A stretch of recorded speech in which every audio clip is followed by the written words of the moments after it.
আসসালামু আলাইকুম আমার সুপ্রিয় দর্শক শ্রোতা, আমি মোয়াজ্জেমউদ্দিন সেন্টু। আমার এই আজকের ভিডিও সাক্ষী হিসাবে আল্লাহ যথেষ্ট। সূরা নিসা আয়াত 163 থেকে 171 আপনাদের সবাইকে জানাই আমার হৃদয়ের উষ্ণ আন্তরিক স্বাগত এবং শুভেচ্ছা।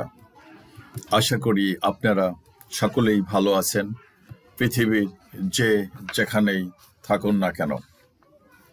একটি দেশের সচিবালয় সেই দেশের সকল কর্মকাণ্ডের হেডকোয়ার্টার, নিয়ন্ত্রণ কক্ষ কিংবা কেন্দ্রবিন্দু। সঙ্গত কারণেই সে জায়গাটা খুবই গুরুত্বপূর্ণ, সংবেদনশীল এবং নিরাপত্তা চাদরে আচ্ছাদিত থাকার কথা। অধিকন্তু মাত্র কিছুদিন হলো দেশে ঘটে গেল এক রক্তাক্ত গণবিপ্লব। বহু নিষ্পাপ নিরপরাধী মানুষ জীবন দিল এবং জীবনের তরে পঙ্গুত্ব বরণ করল, যার ফলশ্রুতিতে সুদীর্ঘকাল জনগণের বুকে চেপে বসা এক দানবীয় শক্তির চরম গ্লানিকর এবং লজ্জাজনক পতন ঘটল। দেশ তথা জনগণ এক কঠিন ক্রান্তিকাল অতিক্রম করছে বলতে গেলে সব ক্ষেত্রে। একদিকে নিত্যপণ্যের আকাশচুম্বী দাম, জনমনে নিরাপত্তাহীনতা এবং নিত্য নতুন ভয়ঙ্কর সব ঘটনা, দুর্ঘটনা, শঙ্কা ও ভয় ভীতি বেড়েই চলছে। দেশ থেকে শত সহস্র কোটি টাকা বিদেশে পাচারে নিত্য নতুন খবর জনসম্মুখে আসছে, আর সেই সাথে সব অপকর্ম ও অপশাসনের সাথে যারা জড়িত তারা কে কোথায় পালিয়ে আছে, কে কিভাবে বিদেশে পালিয়ে গেছে এবং যারা ধরা পড়ছে তার খবরাখবরে দেশি বিদেশি মিডিয়া সরগরম এবং ভীষণ ব্যতিব্যস্ত। বিগত দিনের লোমহর্ষক ভয়ঙ্কর অমানবিক সব গুম, হত্যা, জুলুম, নির্যাতন এবং লুটপাটের ঘটনাবলীর সঠিক কারণ আর দায়ী অপরাধীদের শনাক্ত করার জন্য যখন ব্যাপক তোড়জোড় চলছে, কমিটি আর কমিশন গঠন হচ্ছে, ঠিক সেই সময়ই ঘটে গেল দেশের ইতিহাসে আরেক ভয়ঙ্কর ঘটনা, যা কিনা জাতির জন্য প্রাণঘাতী, হার্ট স্ট্রোক করার মতোই অনেকটা।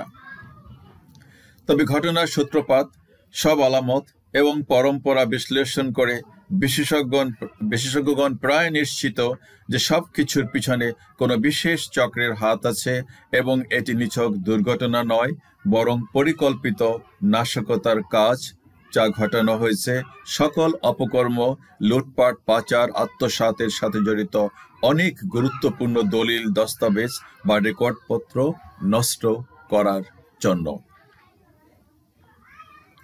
যাই হোক, মজার বিষয় কিংবা নির্মম বাস্তবতা হলো এই যে ইতিহাসে এমন ঘটনা খুব কমই আছে যার আসল সত্যতা কিংবা কারণ উদ্ঘাটিত হয় নাই। তবে কিছু কিছু ঘটনার বিষয় হয়তো জনসম্মুখে প্রকাশ করা হয় না, রাষ্ট্রীয়, ব্যক্তিগত কিংবা ভিন্ন কোনো কারণে। আসলে অপরাধ, অপকর্ম কিংবা অন্যায়, অহেতুক ধ্বংসযজ্ঞ যারা চালায় তারাই কোনো না কোনো ক্লু বা আলামত ভুল করে রেখে যায় ঘটনাস্থলে, যা তাদেরকে শনাক্ত এবং পাকড়াও করতে সাহায্য করে। খোঁজখবর নিলে দেখা যাবে অপরাধী কিংবা বিপথগামী কেউ বা কতিপয় ব্যক্তি মারাত্মক অপরাধ, ধ্বংসযজ্ঞ বা খুন খারাপি করে শতভাগ ধরা ছোঁয়ার বাইরে থেকে একদম বেকসুর বেঁচে গেছে এমন নজির খুব একটা নাই পৃথিবীতে। বছর, মাস, যুগ পার হয়ে গেলেও দেখা গেছে জীবনের অন্তিম লগ্নে এসে ধরা পড়েছে, কেউ না কেউ সাক্ষীও দিয়েছে এবং অপরাধীকে তার কৃতকর্মের শাস্তি ভোগ করতে হয়েছে। তেমনই দুটি ঘটনা হলো বসনিয়া এবং রুয়ান্ডা, গণহত্যার অপরাধ এবং অপরাধীদেরকে শাস্তি কার্যকর করা। যাই হোক, আমরা যারা মহান সৃষ্টিকর্তায় বিশ্বাস করি তারা জানি এবং মানি যে সেই মহান সত্তা মহাবিশ্বের সবকিছু সদা পরিজ্ঞাত থাকেন এবং তার অজ্ঞাতে কোনো কিছু সংগঠিত হয় না। অধিকন্তু যে পরিবেশে, আলো বাতাসে যত সংগোপনে কোনো অপকর্ম বা অপরাধ সংগঠিত হোক না কেন, সবকিছুই সেই ঘটনার চাক্ষুষ সাক্ষী থেকে যায়। দ্য এনভায়রনমেন্ট, আলো বাতাস, চার দেওয়াল সবকিছুই দেখে, মানে আমরা যারা বিশ্বাস করি আর কি। আচ্ছা, চাক্ষুষ সাক্ষী থেকে যায়।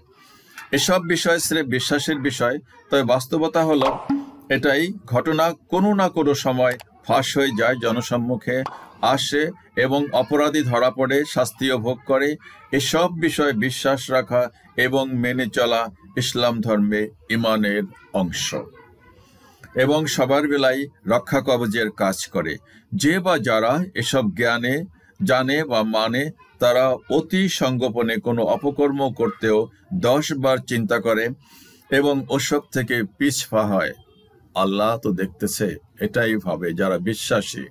এই বাতাস সাক্ষী দেবে, এই দেওয়াল সাক্ষী দেবে, এই আলো সাক্ষী দেবে, এই পরিবেশ সাক্ষী দেবে, আমার অঙ্গ প্রত্যঙ্গ সাক্ষী দেবে, শরীরের আমার ঠোঁট সাক্ষী দেবে, আমার জবান বন্ধ হয়ে যাবে, হাত পা কথা বলবে, ভিডিও ক্যামেরা তো আছেই। যারা আল্লাহর ভয় করে, স্রেফ এটা একটা ভয়ের ব্যাপার, বিশ্বাসের ব্যাপার। আচ্ছা, ওসব কিছু থেকে পিছপা হয়।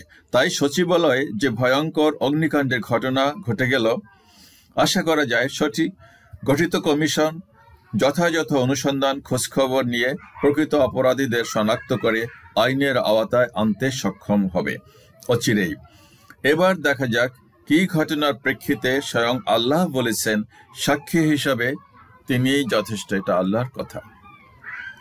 তাই শুরু করছি পরম দয়ালু এবং নিরতিশয় করুণার আদার মহান আল্লাহর নামে আজকের আলোচনা সূরা নিসার আয়াত 163 থেকে 171। আয়াত 163। আমি তোমার কাছে ওহী পাঠিয়েছি ঠিক যেমন পাঠিয়েছি নূহ, ইব্রাহিম, ইসমাইল, ইসহাক, ইয়াকুব, ঈসা, আইয়ুব, ইউনুস, হারুন ও সুলাইমানের নিকট। আর আমি দাউদকে জাবুর কিতাব প্রদান করেছিলাম। আয়াত নম্বর 64। আরও অনেক রাসূলদের কাছে আমি ওহী পাঠিয়েছি, যাদের কতকের বর্ণনা তোমাকে পূর্বে দিয়েছি এবং অনেকের বিষয়ে তোমাকে কিছুই বলি নাই। আল্লাহ বলতেছেন, আর আমি মুসার সাথে তো সরাসরি কথাও বলেছি। আল্লাহ সাক্ষ্য দিচ্ছেন। আয়াত নম্বর 165। রসুলগণ ছিলেন সুসংবাদদাতা ও সতর্ককারী, যাতে তাদের আগমনের পরে আল্লাহর বিরুদ্ধে মানুষের জন্য কোনো প্রকার অজুহাত বা যুক্তি তর্কের সুযোগ না থাকে। আমি তো তোমাদেরকে সতর্ক করেছিলাম, আমি এইগুলো কথা বলেছিলাম তোমাদেরকে, এইগুলো মানার জন্য নির্দেশ দিয়েছিলাম। আল্লাহ হলেন মহাপরাক্রমশালী ও মহাজ্ঞানী। আয়াত নম্বর 166। তোমার নিকট আল্লাহ যা নাজিল করেছেন সে বিষয়ে তিনি নিজেই সজ্ঞানে সাক্ষী দিচ্ছেন, ফেরেশতারাও বিষয়ে সাক্ষী দিচ্ছে, আর সাক্ষী হিসাবে আল্লাহই যথেষ্ট। আল্লাহ নিজেই বলতেছেন। কি আবার বলি আমি আয়াতটা, তোমার নিকট আল্লাহ যা নাজিল করেছেন সে বিষয়ে তিনি নিজেই সজ্ঞানে সাক্ষী দিচ্ছেন। আমরা বলি না আমি সজ্ঞানে, নিজের ইচ্ছায় স্বচ্ছাপরিণত হয়ে সজ্ঞানে সাক্ষী দিচ্ছেন, ফেরেশতারাও ওই বিষয়ে সাক্ষ্য দিচ্ছে, আর সাক্ষী হিসাবে আল্লাহই যথেষ্ট। আমার প্রিয় দর্শক শ্রোতা, কোনো আয়াতের ব্যাখ্যায় বিশ্লেষণে আমি দিচ্ছি না, শুধু বলতে চাই অত্র আয়াতটিকে কেন্দ্র করেই আমার আজকের ভিডিওর নামকরণ এবং শুরু আর শেষের কথা। আয়াত নাম্বার এই কনটেক্সটেই আমি শুরুর কথা বলছি এবং শেষেও কিছু কথা আছে, আমি সেটাই এখানে মেন করছি। আয়াত নাম্বার 167। নিশ্চয়ই যারা সৃষ্টিকর্তা আল্লাহকে বিশ্বাস করে না এবং অপরকেও বিশ্বাস করতে বারণ করে বা বাধা দেয়, অবশ্যই তারা চূড়ান্তভাবে পথভ্রষ্ট এবং বিভ্রান্ত। আয়াত নাম্বার 168। অবশ্যই যারা অবিশ্বাসী ও জালিম, তাদেরকে আল্লাহ ক্ষমা করবেন না এবং সুপথ দেখাবেন না। সেল মেরে দেওয়া হয়েছে, গলায় বেড়ি, ডানে বামে তাকাতে পারে না, সোজা টাকার দিকে তাকায়, খালি বস্তার দিকে তাকায়, কত হয়েছে, কত জমা হয়েছে, কত বিঘা জমি হয়েছে। আচ্ছা, দেখবেন না, দেখাবেন না। আয়াত নম্বর 169। হে মানুষ, আল্লাহ বলতেছেন, হে মানুষ, অবশ্যই তোমাদের রবের পক্ষ থেকে জীবন বিধান নিয়ে তোমাদের কাছে রাসূল আগমন করেছে। সুতরাং তার প্রতি ঈমান আনা তোমাদের জন্য উত্তম হবে। আর যদি কুফরি বা অবিশ্বাস করো, তবে জেনে রাখো আসমান ও জমিনে যা কিছু আছে সবই আল্লাহর, এবং তিনি মহাজ্ঞানী ও প্রজ্ঞাময়। ফাঁকি দেবার কোনো রাস্তা নাই। এখানে অমান্য করতেছে, অবজ্ঞা করতেছে, সেটাই মিন করছে। এখানে সবকিছুই, সব জায়গায় ইন্টেলিজেন্স আছে, সব জায়গায় সিসি ক্যামেরা আছে, সবই আল্লাহর। তুমি কোথায় যাবা ছাড়াইয়া? মানুষকে চ্যালেঞ্জ করছে, তুমি কি আসমান উঠে যাবা? পালাবা কোথায়? আমার এই পৃথিবীতেই থাকতে হবে তোমাকে, আমার এই মহাবিশ্বেই থাকতে হবে। আসমান এবং জমিনে যা আছে সবই তার। আয়াত নাম্বার 171। ওহে কিতাবীগণ, যাদেরকে কিতাব দেওয়া হয়েছে, ইহুদি নাসারাদেরকে সাধারণত কিতাবীগণ বলা হয়, আর ওদেরকে কিতাব দেওয়া হয়েছে। ওহে কিতাবীগণ, তোমরা তোমাদের দিনের ব্যাপারে বাড়াবাড়ি করো না। এরা অত্যন্ত বাড়াবাড়ি করছে। কোরআন যদি পড়েন, আমি তো বলছি বাংলায় পড়েন বাবা, আরবিতে পড়তে না পারেন বাংলায় পড়েন, খুব মজা পাবেন, ভালো লাগবে, জীবনের গতিপথ বদলে যাবে। আমি বিনয়ের সাথেই বলতেছি, it will change your life. যারাই একবার এটা পড়বেন তাদের জীবন পরিবর্তন হয়ে যাবে, ইতিবাচক, নেগেটিভ চেঞ্জ না। এই কোরআন কাউকে নেগেটিভ চেঞ্জে নিয়ে যাবে না, শতভাগ নিশ্চিত। পড়বেন, একজন মুসলমানের ছেলে, মুসলমান, হিন্দু, খ্রিস্টান, যেই হোক না কেন, আপনি যেই হোক না কেন, যেই ভিডিও দেখেন না কেন, আপনাকে তো এই বইটা পড়লে কোনো হিন্দুর জাত যাবে, কোনো ব্রাহ্মণের জাত যাবে? আমি তো অনেক হিন্দুদের বই পুস্তক পড়ে রাখছি, আমি এখনো পড়ি, তো এতে কি আমার জাত যায়? আপনার বরং আপনার জ্ঞান, আপনার প্রজ্ঞা, আপনার দূরদৃষ্টি, আপনার বুদ্ধি, আপনার দৃষ্টি খুলে যাবে, অন্তর্দৃষ্টি খুলে যাবে। আপনি একটা সত্য আলো খুঁজে পাবেন, একটা সত্য পথ খুঁজে পাবেন, সোজা রাস্তা, ডানে বামে আর তাকাতে হবে না। So I request you all, just আপনার যার যার ভাষায় কোরআন পাওয়া যায়, আপনি তার সেই ভাষায় পড়েন। ইংরেজি বলেন, ফার্সি বলেন, জাপানিজ বলেন, জার্মান বলেন, সব ভাষায় আজকাল এই কোরআনের অনুবাদ পাওয়া যায়। সো বিনয়ের সাথে অনুরোধ করব, যেটা পড়লে আপনার জ্ঞান বাড়বে। কি বলছে অ্যাকচুয়ালি, আপনি খালি শোনেন মুসলমানরা এই করে সেই করে, সো আপনি আসলে পড়ে দেখেন যে আসলে কি বলছে। এটাই সবসময় তো আমি বলি, চিলে কান নিচে আর চিলের পিছনে দৌড় দেবেন না। আমি দেখি কান আছে কিনা, আমার আসলে চিলে নিচে কিনা। রাস্তাঘাটে দেখি ভাই চেইন পড়ে গেছে, আসলে চেইন পরে নাই, টাকা পড়ে গেছে, আসলে টাকা পরে নাই, মানে মানুষকে বোকা বানানো আর কি। সো পড়ে দেখেন কি বলছে ওটার ভিতরে। আন্দাজি দূর থেকে এগুলা মানুষের কথা শুনে লাফালাফি করার কোনো অর্থ নাই। ওকে, হে কিতাবীগণ, তোমরা তোমাদের দিনের ব্যাপারে বাড়াবাড়ি করো না, আর আল্লাহর সম্বন্ধে সত্য ছাড়া কিছু বলো না। তুমি না দেখে, না জেনে, না বুঝে কি বলছে আল্লাহ, তুমি কি মজার মতো, ওরা কত রকমের রটনা রটাইছে তারা। সত্য ছাড়া কিছু বলো না, আল্লাহ বলতেছে তার বান্দা শিষ্ট মানুষকে বলতেছে, তোমরা আন্দাজে কিছু বলো না। ঈসা মসীহ তো আল্লাহর রসূল, তার বাণী এবং শিষ্ট আত্মা যা তিনি মরিয়মের নিকট প্রেরণ করেছিলেন। ঈসা তো কিছু কথা নিয়ে আসছে, সেটাই বলছে তার বাণী। ঈসা সম্পর্কে ওরা অনেক, এখনো তো ওরা বলে ঈসাকে ওরা ঈশ্বর মানে। ঈসা বলে দেবতা তিনজন, ঈশ্বর, মরিয়ম এবং মরিয়মের ছেলে। যাই হোক, সো অনেক কিছু বলে আর কি। তিনি মরিয়মের নিকট প্রেরণ করেছিলেন, শিষ্ট আত্মা যা তিনি মরিয়মের নিকট প্রেরণ করেছিলেন। কাজেই তোমরা আল্লাহ ও তার রসুলগণের প্রতি ঈমান আনো, আর একথা বলা হতে নিবৃত হও যে তিনজন ইলাহ আছে। ওরা বলে মানে জাস্ট কি বলে আর কি, তিনটা আত্মা আর কি, ঈশ্বর, যেমন মরিয়ম, ঈসা এবং ঈশ্বর, ঈশ্বরের ছেলে, বা সরাসরি অনেকে ঈশ্বরও বলে যীশু খ্রিস্টকে। যাই হোক, তিনজন ইলা আছে ওরা বলে আর কি, অনেকে বলতো সেই সময়, বলতো এখনো বলে। এসব হবে তোমাদের জন্য কল্যাণকর, এসব হবে তোমাদের জন্য কল্যাণকর, এসব থেকে বিরত থাকো আর কি, সেটা বলছে। আল্লাহ একমাত্র ইলা কিংবা উপাস্য, আর তিনি সন্তান গ্রহণ থেকে মুক্ত ও পবিত্র। ওরা বলে যে যীশু খ্রিস্ট আল্লাহর পুত্র, বলছে না, আল্লাহ এরকম পুত্র কন্যা গ্রহণ করে নাই, এর থেকে উনি পবিত্র। মহাকাশে আর জমিনে যাহা কিছু আছে সবকিছুই তার, যাবতীয় কর্ম সম্পাদনে তিনি যথেষ্ট।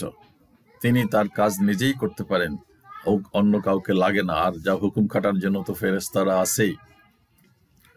শেষ করার আগে বলতে চাই যে বাংলাদেশ সহ গোটা বিশ্বের চরম দুর্ভাগ্য হলো নোংরা, অধপতিত হিংসাশ্রয়ী বিভাজনের রাজনীতি। এটা আমার স্লোগান। সারা পৃথিবীতে, নট ইন বাংলাদেশ অনলি, সারা পৃথিবীতে এই নোংরা অধপতিত হিংসাশ্রয়ী বিভাজনের রাজনীতি। যেদিকে তাকান আপনি, কেউ যদি বলেন যে না আমি দ্বিমত, তাহলে আমাকে যুক্তি দিয়ে একটা কমেন্ট দিয়ে বলেন যে আপনার কথাটা সম্পূর্ণ রং, অন্য কারণে আজকের এই অশান্তি। আমাদের কিসের অশান্তি এই বাংলাদেশে ছিল? কি এমন জনগণ চাইছিল সরকারের কাছে বা ক্ষমতাবান যারা রাজনীতি করে তাদের কাছে? কি হয় রাজনীতিবিদরা কি দিচ্ছে আমাদেরকে, কি শেখাচ্ছে আমাদের জনগণকে? হিংসাশ্রয় বিভাজনের রাজনীতি। আমার গোটা জীবনেই দেখে আসছি রাজনীতির একই ট্রেন্ড কিংবা গতি প্রকৃতি। আমার সাধারণ জ্ঞানেও বলে যে মানুষের চিন্তা, চেতনা, চরিত্র আগামীতে কখনো ভালো হবে না, কারণ রাজনীতির গুণগত মান পরিবর্তন হবে না। আর এইসবের ধারাবাহিকতায় প্রথমে ইমাম মাহাদি, তারপরে দাজ্জাল, দেন ঈসা আলাইহিস সালামের আগমন ঘটবে, শেষে ইয়াজুজ মাজুজের আগমন, সূর্য পশ্চিমে উদিত হওয়া, ভূপৃষ্ঠ থেকে অদ্ভুত প্রাণীর উত্থান, আকাশ ধোঁয়াচ্ছন্ন হয়ে যাওয়া, 3 স্থানে 3টি ভূমিধস এবং সবশেষে আগুন কর্তৃক লোকদের তাড়িয়ে হাসরের ময়দানের দিকে নিয়ে যাওয়ার ঘটনা ঘটবে। এগুলো কোরআন হাদিসের কথা। আমার প্রিয় দর্শক শ্রোতার, কেউ যদি গুগলে সার্চ দেন how long the sun will give light, কিভাবে সার্চ দিবেন ইংলিশে? How long the sun will give light. যে তথ্যটা সবার আগে আপনাদের চোখের সামনে আসবে, আমি সেটা আপনাদেরকে বলতেছি। যে তথ্যটা সবার আগে চোখের সামনে ভেসে উঠবে তা হলো, the sun will continue to shine for about 5 billion years। যখন গুগলে সার্চ দিবেন how long the sun will give light, তখন যে তথ্যটা বেরিয়ে আসবে সবার আগে আমি বলছি সেটা হলো, the sun will continue to shine for about 5 billion years। মানে সূর্য আগামী 5 বিলিয়ন, অসীম নয়, মানে একেবারে যে অনন্তকাল থাকবে তা বলে নাই, বলছে 5 বিলিয়ন ইয়ার্স লাইট দিবে। তার কারণও বলা আছে এখানে। The sun is currently about halfway through its life। বলতেছে সূর্য তার যে জীবন লেংথ, লাইফ স্প্যান, সেটার অর্ধেকে এসে পৌঁছেছে। যেমন আমি তো এখন জীবনের শেষ পর্যায়ে, যারা 40 বছর বয়স হয় তার মধ্যবয়সী, মাঝ বয়সী বলি না, 35 থেকে 40, 50। সো সূর্য এখন তার মাঝ বয়সে এসে পৌঁছাইছে। It's life.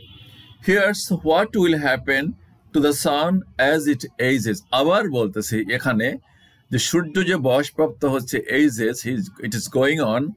সো কি হবে তারপরে? Here's what will happen to the sun as it ages. Hydrogen runs out. Hydrogen gas দিয়ে সূর্যের আলো জ্বলে, সেটা ফুরাই যাবে। The sun's core is currently about 74% hydrogen। এখন সূর্যের কেন্দ্রবিন্দুতে 74% হাইড্রোজেন আছে। Over the next 5 billion years, আগেই বলা হয়েছে 5 billion years বাঁচবে। Over the next 5 billion years, the sun will burn through most of its hydrogen। আগামী 5 বিলিয়ন বছরে সূর্য তার অলমোস্ট সব হাইড্রোজেন গ্যাস পোড়ায় শেষ করে দেবে। Hydrogen red giant. এবার রেড জায়ান্ট হবে, বড় একটা লাল পিণ্ড হবে। কি কি হবে তাই বলতেছে। When the sun runs out of hydrogen, it will become a red giant star। The sun's core will contract and heat up। কেন্দ্রবিন্দু কুচকায় যাবে এবং গরম হয়ে যাবে। Causing the outer layer to expand। বাইরের প্রান্তসীমাগুলো হিটে বেড়ে যাবে। The sun will expand to about 200 times its current radius। এখন যে রেডিয়াস আছে, এটা কি বলে, ব্যাস, সেটা 200 গুণ বেড়ে যাবে। এখন যতটা ব্যাস আছে সেটা 200 গুণ বেড়ে যাবে। তাতে কি হবে? Radius swallowing Mercury and Venus and possibly Earth। গিলে খাবে, এটা বেড়ে মোটাসোটা হয়ে গিলে খাবে কাকে? মার্কারি, ভেনাস এবং পসিবলি পৃথিবীকে। তার মানে ধ্বংস অনিবার্য। বাকিটা আল্লাহ ভালো জানে। আর আল্লাহ তো বলছে কিয়ামত হবে, আমি এটাকে শেষ করে দেব। তার মানে এটা নিশ্চিত যে পৃথিবী একদিন থাকবে না। তবে কয়েক শত বছরেও যে কিয়ামত হবে বিষয়টা তেমন নয়। তাই বিশেষ করে সকল রাজনৈতিক দল ও তার নেতা কর্মীদের প্রতি আমার নিবেদন এটাই যে এই সমাজ, রাষ্ট্র বা পৃথিবী আমাদেরই। কিয়ামত হতে শত সহস্র বছর লাগবে। আপনার, আমার, তার সন্তান সন্ততি হাজার হাজার বছর পৃথিবীর বুকে বিচরণ করবে সুনিশ্চিত। কিন্তু তারা যদি একটা দিনও সুখে শান্তিতে স্বস্তিতে বসবাস করতে, ঘুমাতে কিংবা চলাফেরা করতে না পারে, শঙ্কা আর ভয় তাড়িয়ে বেড়ায়, চুরি ডাকাতি, খুন খারাপি, নানা রকমের দুর্ঘটনা, অগ্নিসংযোগ, চক্রান্ত, ষড়যন্ত্র আর বিভীষিকা, তাহলে সে জীবনে কি অর্থ থাকবে? সারাক্ষণ যদি এই জিনিসগুলো তাড়া করে বেড়ায় মানুষকে, যেটা আমি সারা জীবনেই দেখলাম, সারা দেখেই আছে, অত্যন্ত দুঃখজনক, অত্যন্ত মানে কি বলবো, আমি আমার মানে কথাগুলো যা বলতে ইচ্ছা করে, আই কান্ট এক্সপ্রেস দ্যাট। তীব্র ভাষায় আমি ক্ষোভ জানাচ্ছি, তীব্র ভাষায় আমি নিন্দা জানাচ্ছি। এই সিঙ্গাপুর, বারবার উদাহরণ দিই, সিঙ্গাপুর, নরওয়ে, সুইডেন, এরা তো যায়, এই যারা রাষ্ট্র চালায় তারা তো যায়, একটু সর্দি হলেও সিঙ্গাপুরে দৌড়ায়। এরকম চলে, এরকম জাহান্নাম বানাইছে তারা, বানায় রাখছে।